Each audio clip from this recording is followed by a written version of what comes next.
আমার স্বামীরে আমি ভালোবাসা বিয়ে করছি, আমার স্বামীরে বারবার বলে ডিভোর্স দে ডিভোর্স দে।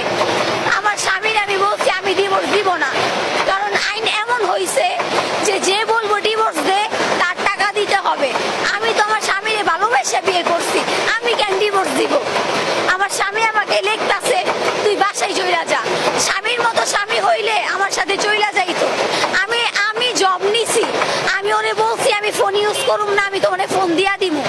আমি টেস্টি ট্রিটে জব নিছি, 10,000 টাকা স্যালারি, আমাদের বাসার ওইখানে। আমি বলছি তুমি শুয়ে বইয়া খাইও, ওই 10,000 টাকা দিয়া সব চইলা যাইব।